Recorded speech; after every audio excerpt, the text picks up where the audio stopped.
Faith can move mountains. Radio Maria, 91.3 FM. The voice of truth. All right. Good afternoon or good evening, Abuja, and welcome back to Active Citizens. It's been a while I came live on this show, and I absolutely missed speaking with you all. I hope you all, had a chance to catch up on our previous airings of the show. We're very excited to be back with our live sessions, and today I promise you we have a really exciting program to sort of kick us off back for the season. For those who are joining us for the first time, I want to say or introduce you to the show. This is Active Citizens, and part of the reason why we started, this program was to educate our listeners on the importance of volunteering and civic engagement and opportunities that are available for them to build their professional experience through volunteering. The second reason why we started this is to spotlight and celebrate, active citizens who are leading change in their communities and globally. And last but not the least, we wanted to inspire and raise a new generation of citizens who are influencing positive change in their communities.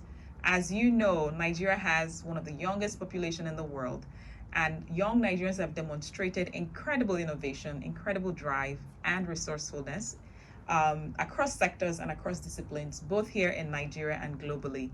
And I strongly believe that they are key players in redefining the future of this country. So this show, Active Citizens, is born out of the need to shape a new generation of patriotic Nigerians who are committed to contributing positively towards nation building.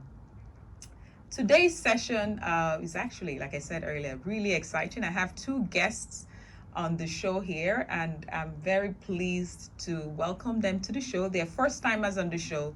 And together we are going to be discussing galvanizing citizen action for improved road safety. I'm pleased to be joined here at the studio for the first time, the Assistant Corps Commander, Unit Commander, Central Business District, Mr. Ibrahim Lamba. Hello, good evening.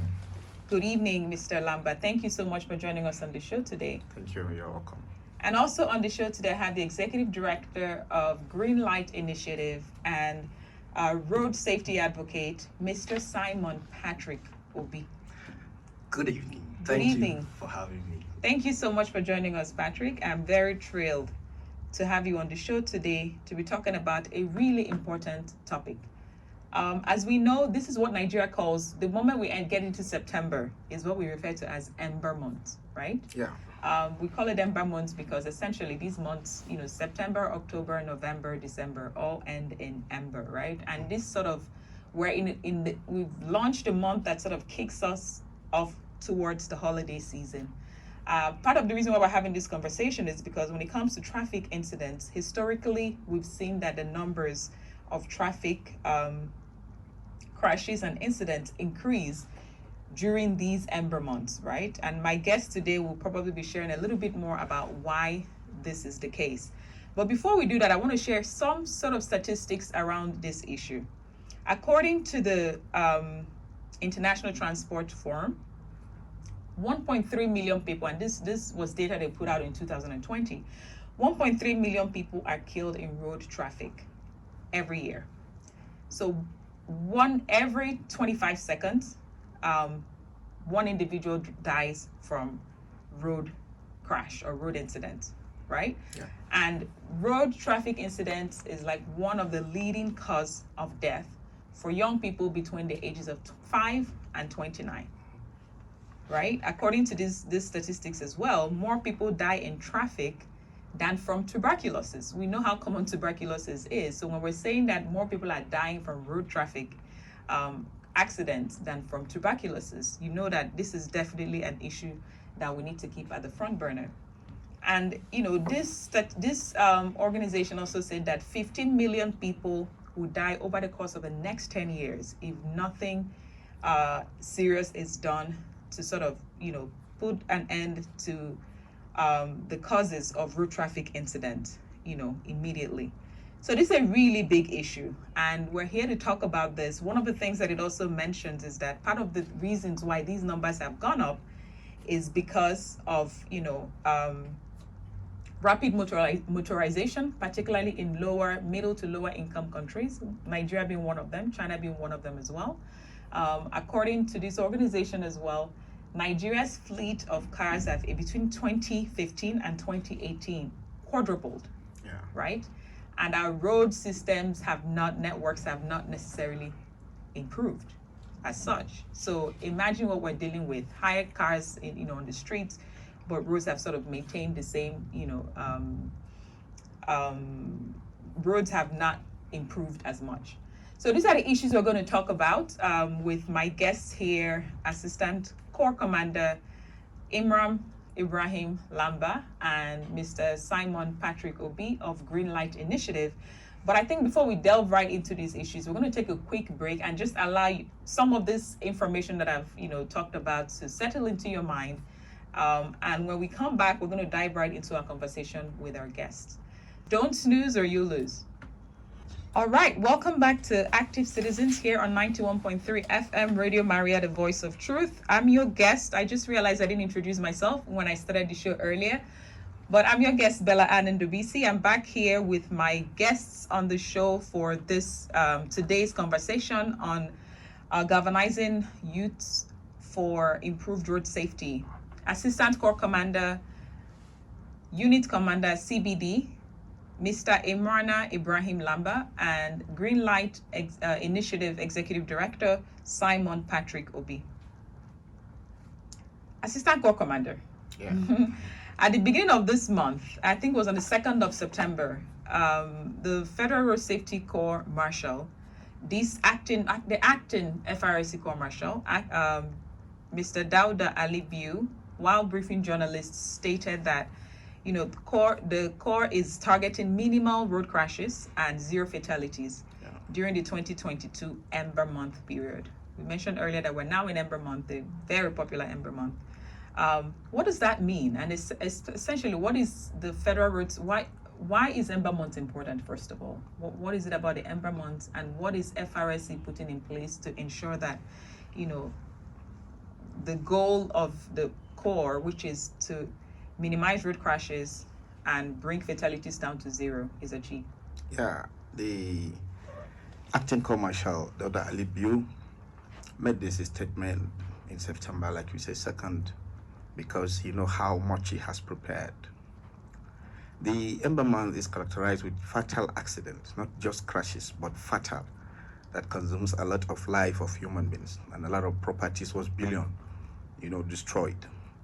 And there is this belief that there are demons on the road that are blood-sucking demons that causes this accident, which is not correct. It's not right. The truth is, we are the demons. The drivers, commercial or private, we are the demons of ourselves. And what characterizes high rate of crashes in the Ember Month is because there is increase in vehicular movement. So people not travel throughout the year until the end of the year. Many people travel with their vehicles, many on commercial vehicles. So the commercial vehicles, the drivers are, trying to maximize their income. They want to carry passengers because they are there, go and drop, come and carry, go and drop. They don't care about the fatigue, they don't care about the conditions of their vehicle and the weather condition and what have you. And in doing so, that will cause a lot of crashes on the road. The same thing with the private drivers too. So the acting Corps Marshal, if you are following FRSC issues, recently he has, like I said earlier, he is prepared. That's why he's talking about zero, crash. He has injected a lot of facilities, patrol vehicles, ambulances, patrol equipment into the system in all the state of the federations, in all our unit command, in our zebras, in our outpost. At the same time, the staff are training and retraining. This afternoon today, or in the morning, I had a operational workshop with my staff in the command. I invited 2 unit commanders and an officer from the headquarters to come and talk to our staff in CBD in preparation for the Ember Month proper, which we have already started. And I'm sure this is going in all the formations nationwide. So the thing is, road safety is everybody's business. It's everybody. It's not only road safety. It's about you and I. When you're on the road steering a vehicle, it is you. It's not the road safety. It is when it happens that you look for road safety. That is why we said the campaign has to go into every door and window of the citizenry. The youth, the younger ones, the elderly ones, the private, the commercial, and what have you. And again, even through our RTSS system and our DSSP, all the fleet operators nationwide, those who have registered with us, I think we are responsible for the training of their drivers, supervision, inspection of their fleet operations, and what have you. So the acting commercial is boldly telling you that because you know how he has prepared. It's only left for the citizen now, the road users, the commuters, to now queue in line with our safety guidelines so that we'll have a zero crash throughout the environment.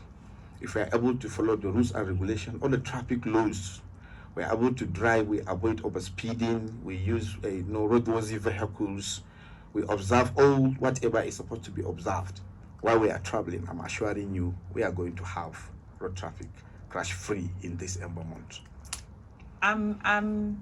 I'm agreeing with you. I think these are all very important steps to take, and I'm very happy to see FRSC taking the lead to put all these things in place. Simon, you look like you wanted to add something to this. Yeah, exactly.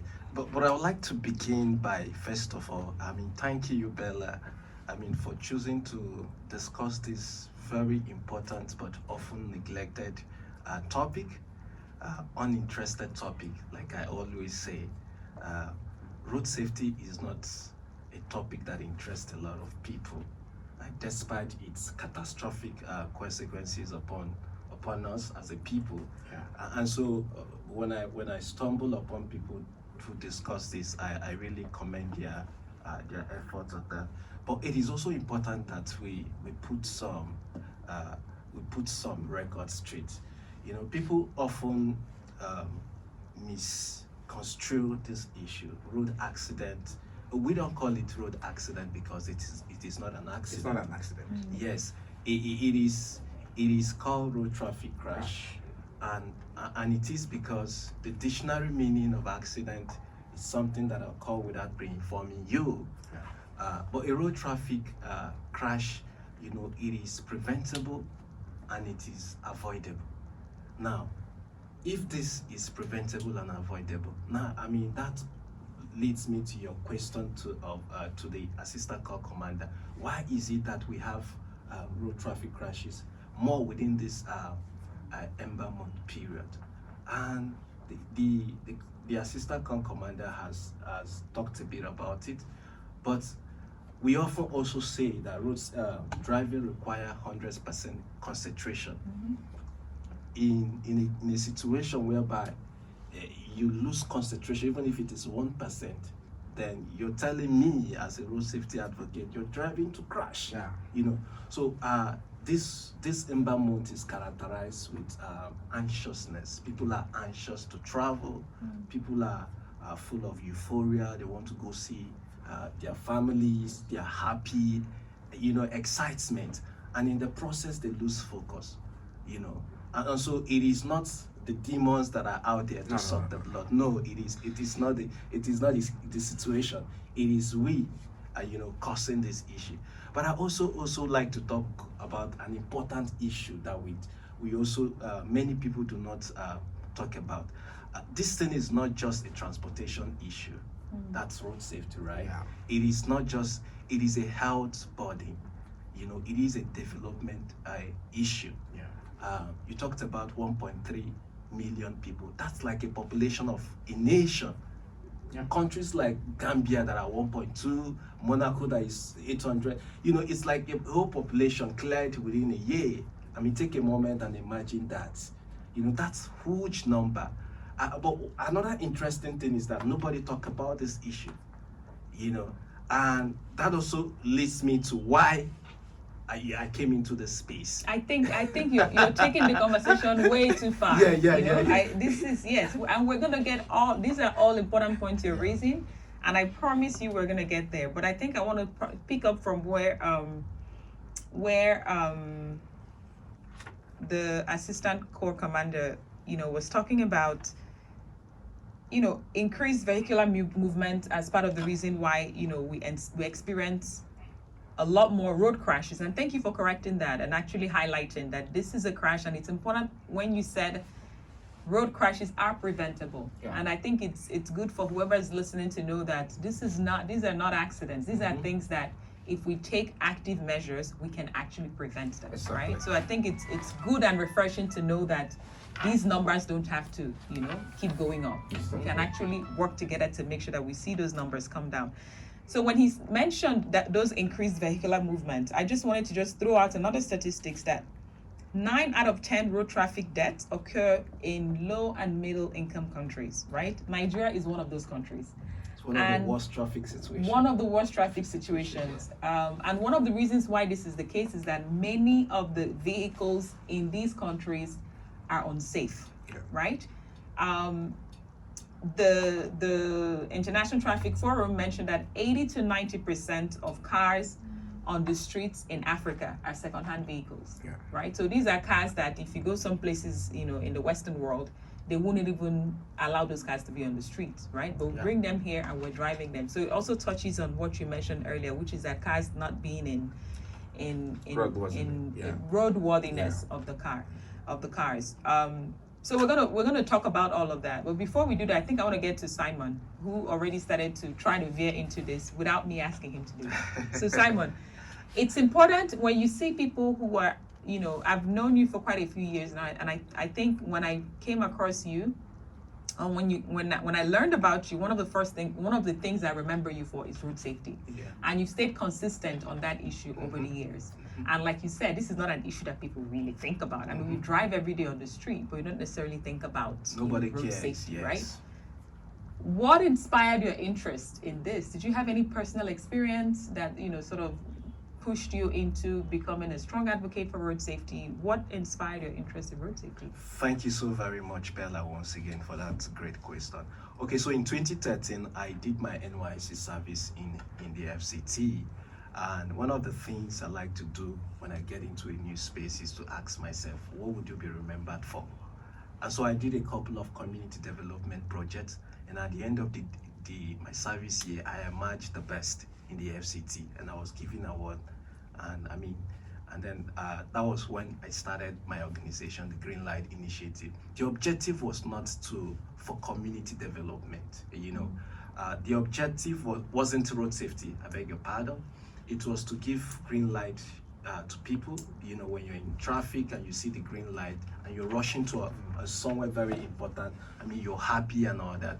But I read a report in 2015 that would ever change the cost of my life, change my career, and that report was published by Vanguard, and that report states that road traffic crashes kill more Nigerians than Boko Haram. Yet, more funding are going in the area of curtailing Boko Haram, and less than 1% is going to the issue of road safety. That kind of spark, something in me, and I began to do further research, and I noticed that over 90% of economic activity rely on road transportation.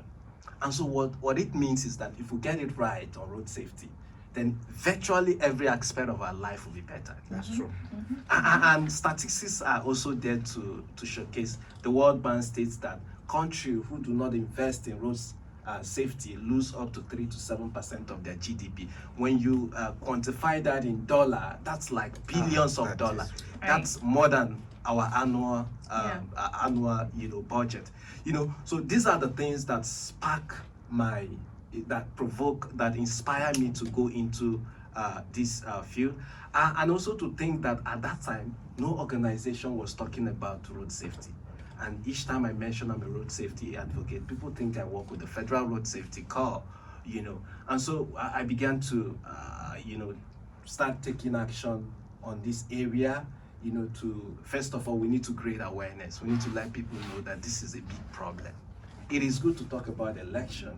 It is good to talk about democracy. It is good to talk about every aspect, but we need to be alive to discuss That's all right. of those things. Okay. That's right. And the fact that we're losing a lot of people and nobody cares about was the biggest concern for me. So I decided I was going to go into this area. I was going to talk about this area.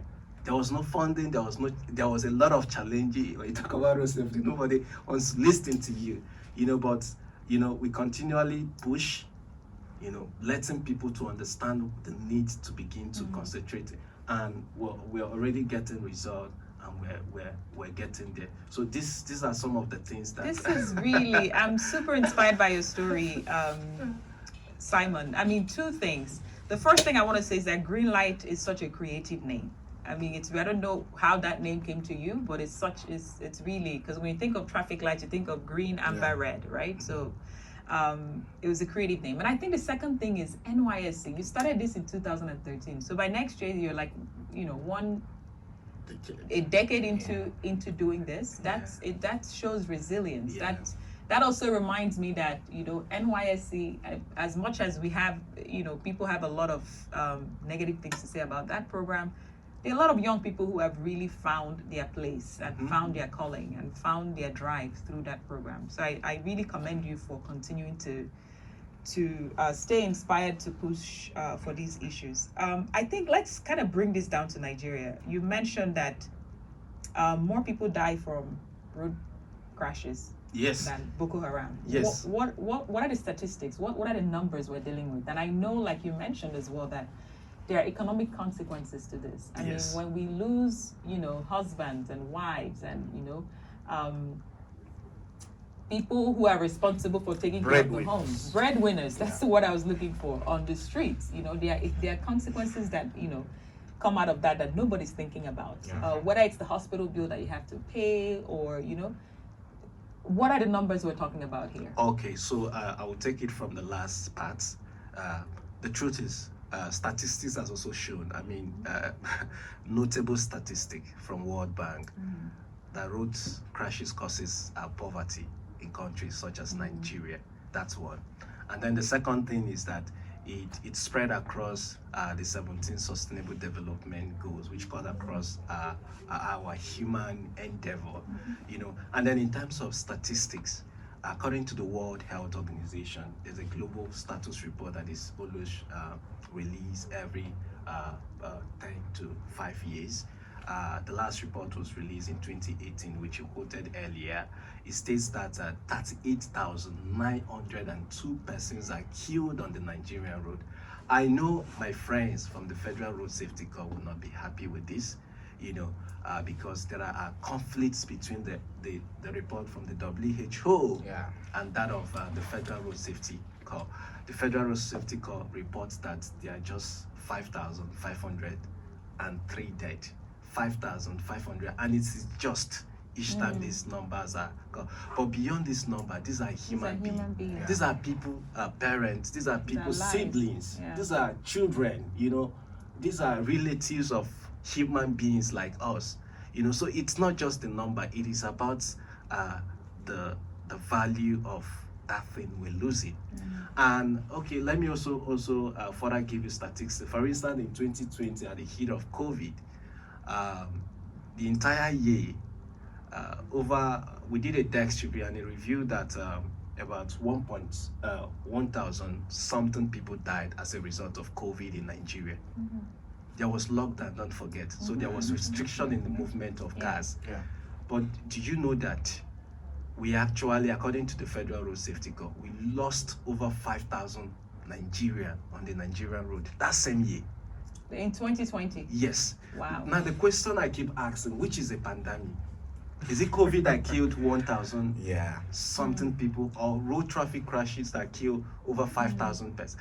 And don't forget, these numbers are not inclusive. I mean, there are gaps in this data. I'm curious to know, so these numbers, right? Is it sort of like aggregated to know or disaggregated to know what, like, So is it happening in the urban areas? Is it happening, on the highways? Is it happening within cities? Like what are the most popular measure? What are the most popular crashes? Like, do you understand what I mean? Okay, so if I understand you, is it happening more inside the city center or on the highways? Where are the numbers more? Fatal crashes occurred on the highways. On the highways. On the highways. Fatal crashes. Yeah, and again, someone would think that Abuja would best of the road network, comparing it with Lagos, that is filled up with cars and a lot of human beings. One would think that Lagos would have high number of fatality. And fatality is what? When people die? Yes. When life is involved or serious injury. But the irony is more people are being killed on the FCT. And what are the causes? Yeah, the causes is in places where we have good roads, so people tend to speed. Okay. Right, and also most of the research has also shown that most of the crashes occur late night of Friday, Saturday, and early Sunday. Okay. And guess what? People go to club. These are so they are drinking under the influence. Absolutely. And I know that Assistant Commander wants to say something, but I would also like to also point out that there are 3 factors that are responsible for crashes. One is the environmental factor, one is the human factor, and the third is the mechanical factor.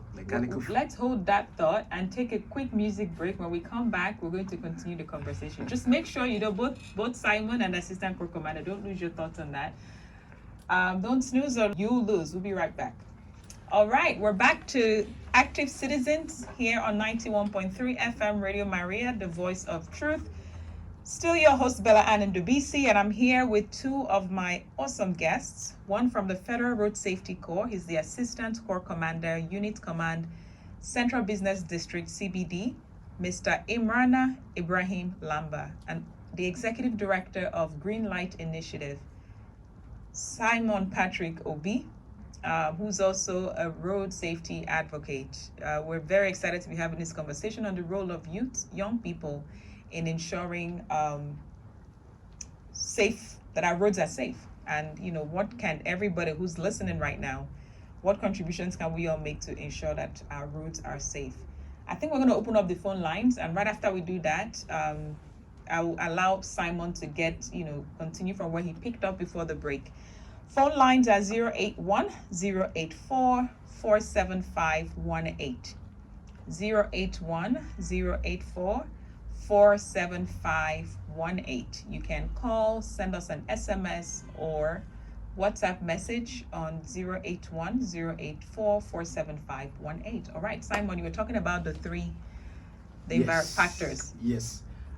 So I mentioned the mechanical factor, the human factor, and then the environmental factor. The environment factor has to do with the road situation, the road network.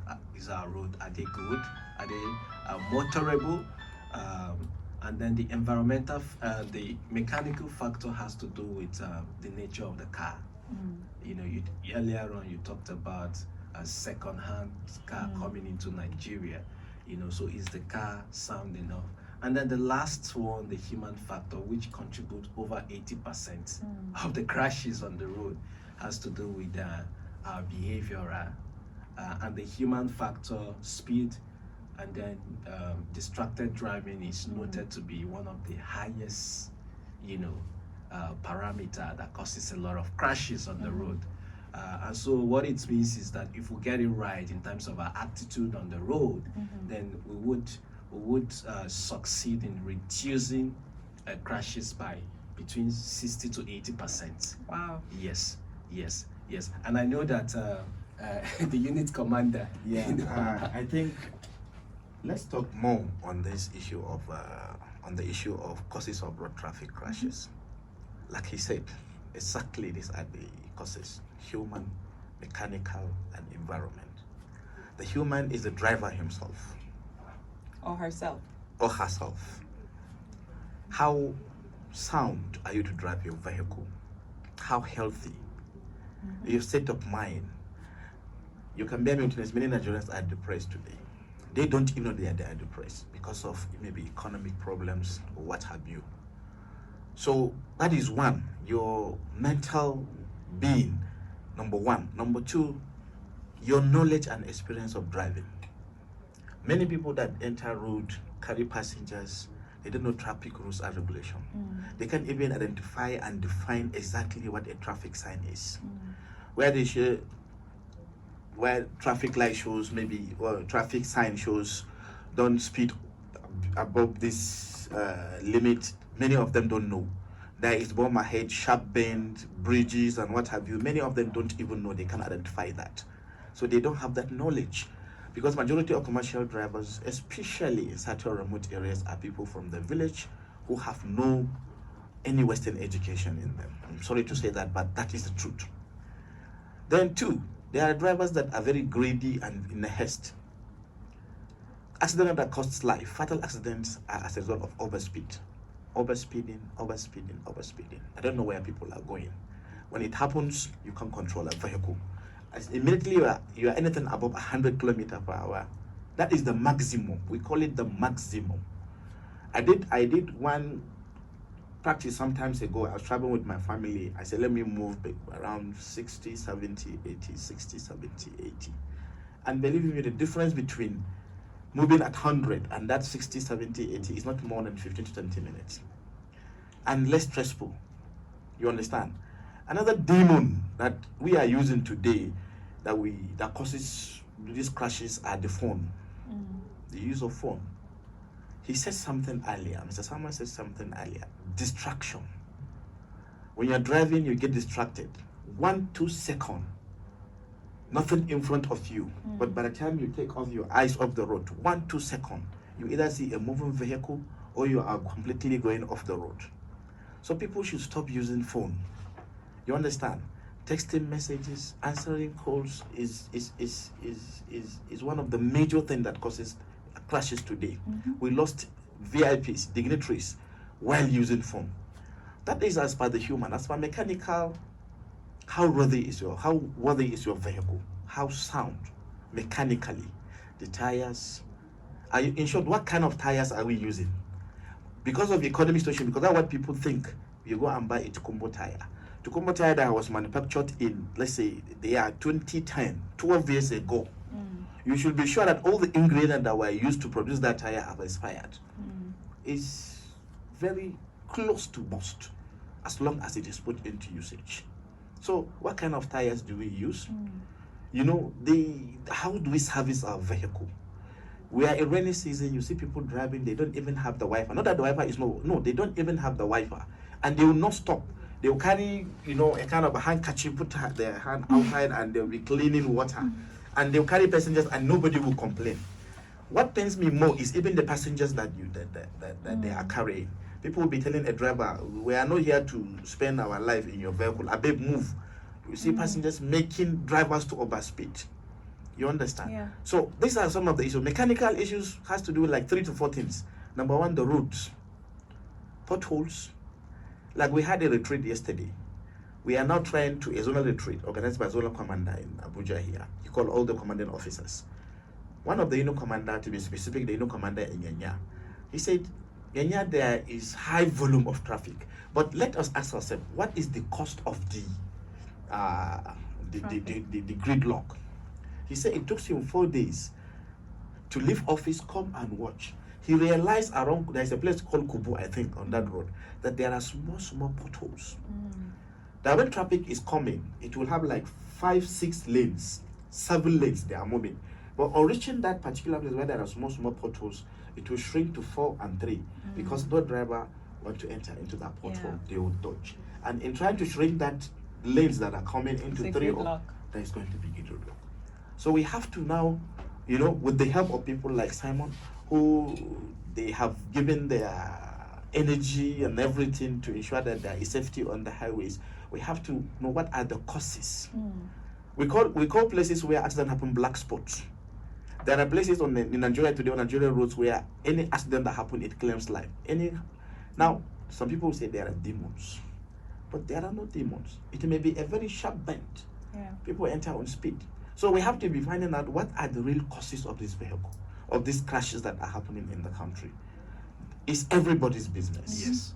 When you lose your leg or your hand, it's not road safety that lose their leg. When we say do this, don't do this, do this, don't do this, we are not doing for our own benefit. It's for your own benefit. You should teach us. That is why one of our tier, the road safety club in secondary school, in primary school, that we go to talk to them. They don't do patrol, but rather we are instilling the discipline, the safety discipline in their head. One of my daughter, as soon as we enter vehicle, even before I start, she has the fun of drawing the seatbelt and put and say, "Daddy, put your seatbelt." That is the kind of discipline we should give even children. So it's road safety is everybody's business, and everybody should come and ensure that, because it's when it happens. I lost my father through accident, road traffic accident.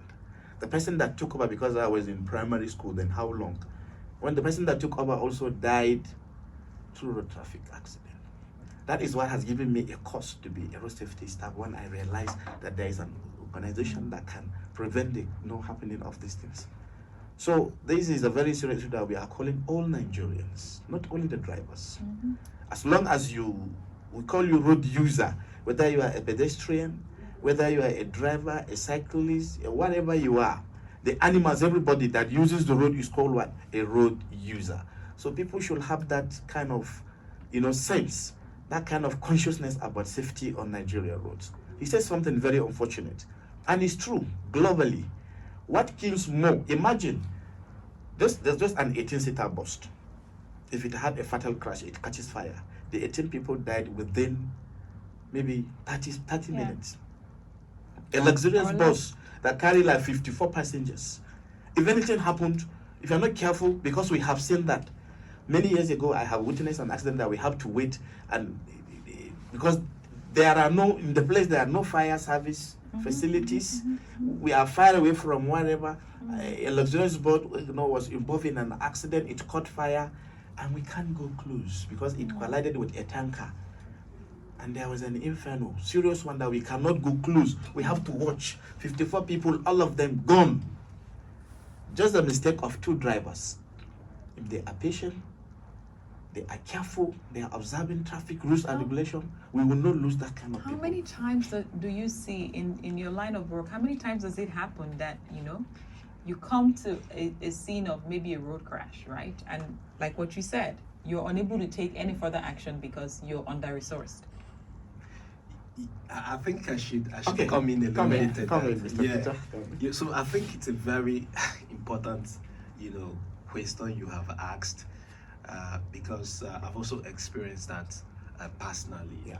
I've drove, and then I saw a place where a crash happened, and the next thing you see people doing is to take pictures or take, Nigerians are good people; they want to help, but they are helpless at that point.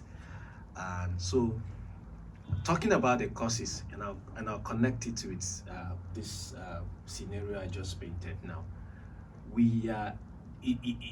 It boils down to lack of education. There is need for education on road safety. For instance, we have the 122, that's the Federal Road Safety Emergency Number. We also have the 112, which is the National Emergency Number. I mean, when you get to a scene of a crash or any emergency situation, you just dial this 122. And it's functional. Yes. Very well.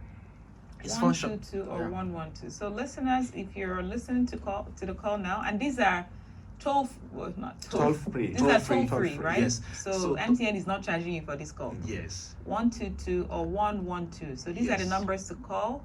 Should you run into any kind of but directly to FRSC is 122. You are calling our call center. Okay, so 122 is the Federal Road Safety Corps emergency number, the call center. What is 112? National emergency. Okay, so that's the national emergency number. Okay, so listeners, please take note. Yeah, but the good thing is, even if you call the national emergency line or the 122, in any case, they connect, they put you through. For instance, if you see a crash and then you dial 112, which is the national emergency number, they will redirect it to the FRSC. So what's the timeline for action? 5 minutes. In fact, Let me come in here, Mr. Peter. To 5 minutes. This morning. Have you completed your thoughts? Yes, I had an interview with NTA yesterday, and we discussed this. Okay. and we did some practice. Okay. We dialed the number. Okay. And I have but I would allow my colleague to. Okay. This is a CUG. 5 minutes to return the call or No, to show up? no. To arrive at arrive the scene. With help? Like or, let me or give like you without let me help? give you an example. That is why the acting commercial said zero fertility crash, zero. Like in my jurisdiction. So before you continue, Yeah. I'll give you an example. So you've mentioned that there was a bus crash, right? Yeah. 54 people died on the street. Yeah. So my assumption is that, but you were there and you watched them die. What did this? Because there was an infant. Okay. You can't get So it so what I'm saying is they without show. the fire service. Yeah. So that's what I'm saying. So they show up, they're present, but that doesn't mean that. But that the resources but that they kind of need accident happens to- on the highway. Okay. At times in the dead bush. That Okay. you understand me. Okay. Like for example, under my jurisdiction CBD, I have 2 zebra offices. I have one in front What are of zebra offices? emergency units. Okay. These commands are established. They don't do patrol. They don't do anything. All they do, they are waiting in case it happens. emergency, You will see they are staff trained, and there is an ambulance. And when you enter the ambulance, it's well-equipped ambulance, modern ambulance, AC. beautiful, with even oxygen, first aid kits, and everything is there. Okay. So, I have one in front of the Federal Secretariat. You see an ambulance there. You see an FRC building, that is a zebra office. I have one immediately after the old parade ground. As you attend the turn to defense, you see an ambulance. Now, any accident that will happen within my jurisdiction, I'm just giving you an example of my command under me. If the 122, if you call 122, the next thing, they don't know me. They don't know, the person working in the call center doesn't know who is the unit commander, but they know there is a unit commander and then they have his number there. So all they do is to dial the CUG line, this line. And immediately I'll pick, they'll tell me there's an accident, so place. Immediately I'll call, they'll give me the location. I'll ask them the nature of the accident. Is it fatal? Is it minor? Is it major? Is it this serious? And what have you? Immediately I will now mobilize. If I need the two zebras to go together, I will tell them. If I need the one because of the maybe number of people involved and what have you, I will send one. So what we have in road safety is the time limit from the call to arrive to the place is 5 minutes. That is why you see we have more zebras now, and we are creating more help centers, zebras, and what have you, outposts and other formation, just to be able to be close to in case it happens. Right. That is what the FRC is. Yes, and in terms of response time, I mean globally, there's a standard for it. Yeah. It should be between 10 and 8 minutes. So we're actually ahead of No, but the truth is, I must commend the Federal Road Safety Corps for their efforts in promoting road safety in Nigeria. But the truth is, and everyone needs to know this, they are underfunded, they are under-resourced. And so there is limit for which they can do. And so what we continue to do is to appeal to the government to increase funding to these guys, so that you would train your personnel more. In terms of the response time, yes, you have set a target of 5 minutes, but I tell you, I'm in this field, it is not always the case.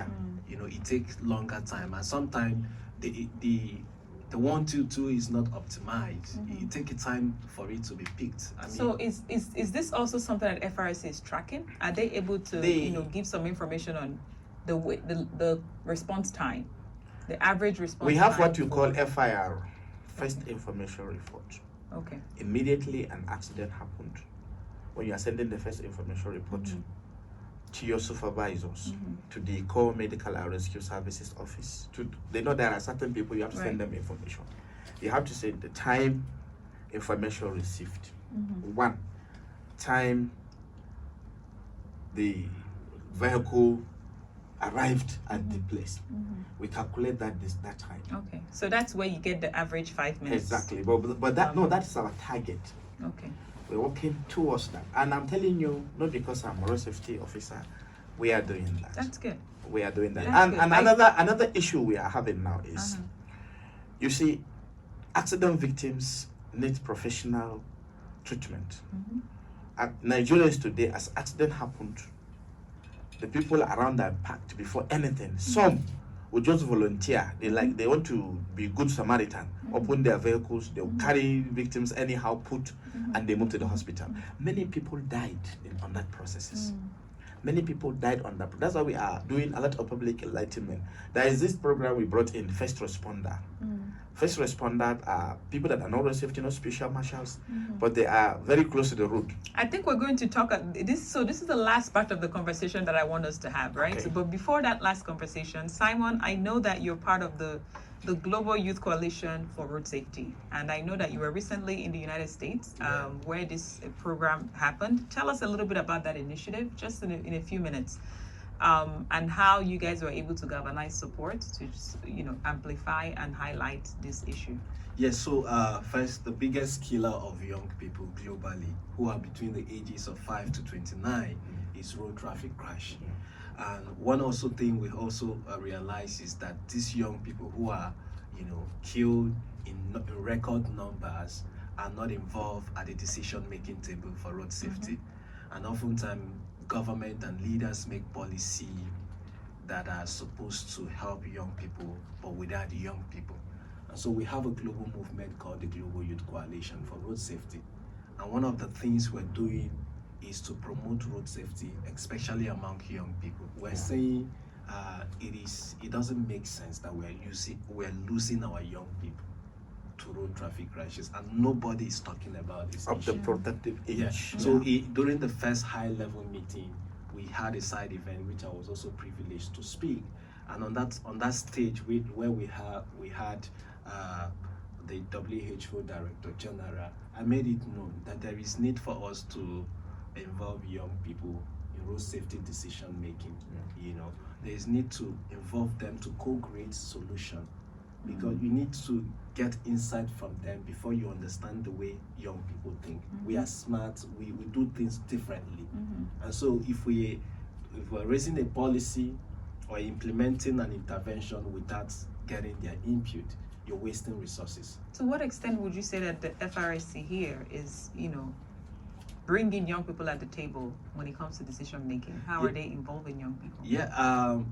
I also want to commend them, but they've done a lot in terms of bringing road safety to CDS. We have road safety CDS, but that doesn't stop there.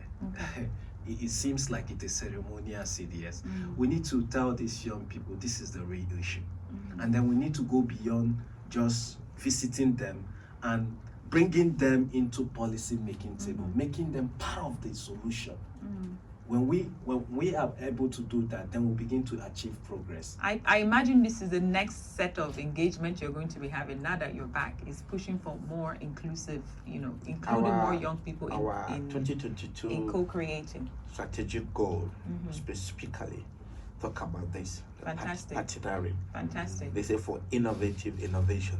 Fantastic. You understand me? Our 2022 strategy, and we have been doing that. Okay. The stakeholdership in terms of consultation with all and sundry. Like recently now, all the directives given by the acting commercial, we have to go to all the parks around us, anybody that has fleet of operations, or anything that has to do with people around, we have to go there and talk to them about safety. I think that's very important, and I really want us to land on that note, right? But we're going to take a short music break, and in this music break, we're actually going to listen to a song that was created or co-created by a bunch of road safety advocates from around the world. We're going to play that music, and when we come back, I want us to talk about what is the role of young people. How can young people support the efforts of government and the efforts of CSOs that are working on these issues to ensure that we're really hitting all the targets that both the government and the CSOs are setting in place for improved road safety. Don't snooze or you lose. All right, like I mentioned earlier, this song was, put together by different creatives from all around the world, and this was their own contribution towards promoting road safety. And this was an initiative of the Global Youth Coalition for Road Safety. I want us to wrap up on the note of and we have literally 3 minutes left. what is the role that young people can play? Real quickly, where can their efforts be galvanized to ensure that we're, meeting all these different targets? I'll take from Patrick, and then we'll go right to Assistant Core. Yes, so young people have a significant role to play in mitigating road crashes because they are the biggest, killer, and they have a significant role such that they are creative, they are smart, they are innovative, so if you involve young people, they are able to,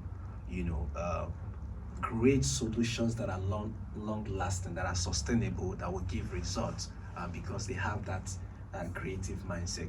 And also because this thing affects them more, so they understand the problem sort of, and then they understand the intricacy, and so when you work with them, you understand their behavior, and then your policy in government policy intervention, you incorporate their unique situation, and that will give results. Mr. Lamba, before you continue, I think I should begin by saying that a lot of young people's situation, let me not say a lot of, because that may be just generalizing. When they think of FRSC, they think about that person on the street that just tries to humiliate them, or extort money from them. And I know that we're moving away from this narrative from FRSC. What initiatives does the FRSC have that young people can key into and help to, make sure that their efforts are yielding results? In what practical way can they? Let me start with in 2 minutes. Yeah, the major one. They can be special marshals. Special marshals. Yes. What does that take? How do you do that? Special marshal, you do you register? When do you register? Yeah, you go to any nearby road safety office. Okay. Can you do it online? Young people are online people. First, we don't do things online. Okay. Because special marshal, we have to see you, we have to know you, interview, and the rest. Okay. We give credible people, not everybody. Okay. But before that, let me say something before I forget. You asked what are the roles of young people.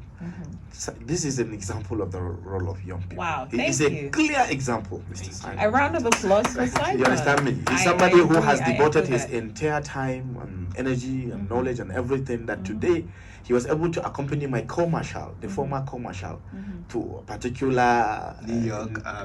You understand? And there's a very young guy, somebody who served in 2013.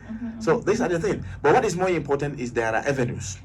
If you are in secondary school, there are secondary school road safety clubs. Okay. If you are in university, you wait when you finish, there are NYSC road safety club. Okay. Now, if you have finished, you can be a special marshal, where you can do a lot of things. You can dwell your own energy on research. Why does crash happen here? Just that research enough, because it's part of our function as enshrined in our law, in the act. You understand me?